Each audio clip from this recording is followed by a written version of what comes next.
It is not a day for politics.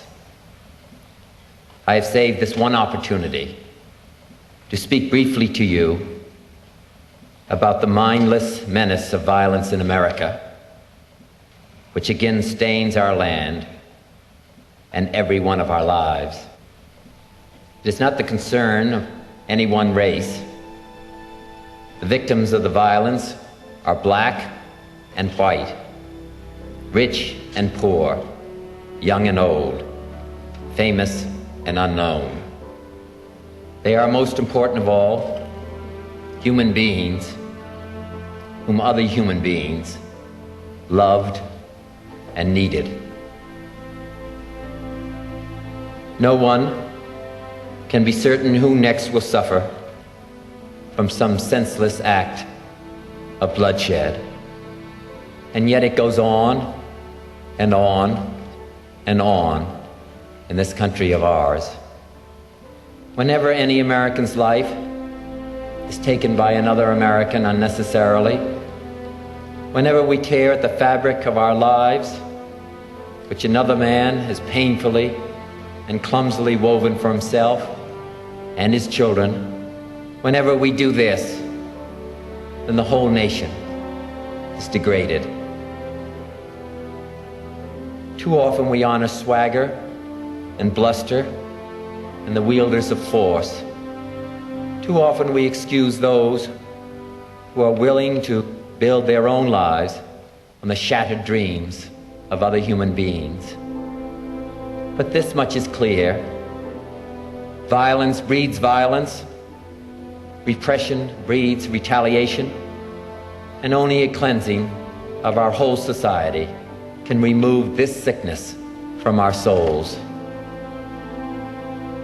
For when you teach a man to hate and to fear his brother, when you teach that he is a lesser man because of his color or his beliefs or the policies that he pursues, when you teach that those who differ from you threaten your freedom or your job or your home or your family, then you also learn to confront others not as fellow citizens, but as enemies, to be met not with cooperation, but with conquest, to be subjugated and to be mastered.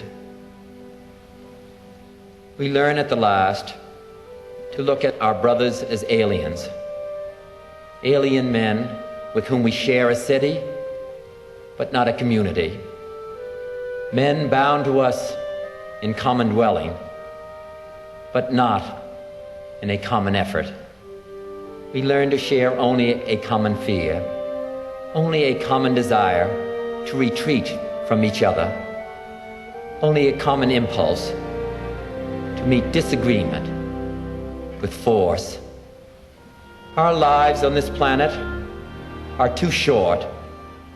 The work to be done is too great to let this spirit flourish any longer in this land of ours.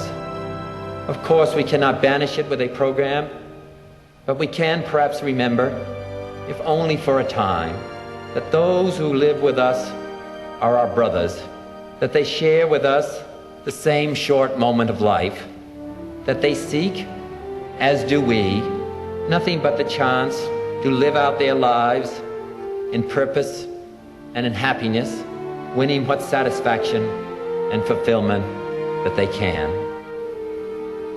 Surely this bond of common fate, surely this bond of common goals can begin to teach us something. Surely we can learn at the least to look around at those of us, of our fellow men, and surely we can begin to work a little harder to bind up the wounds among us and to become in our hearts brothers and countrymen once again.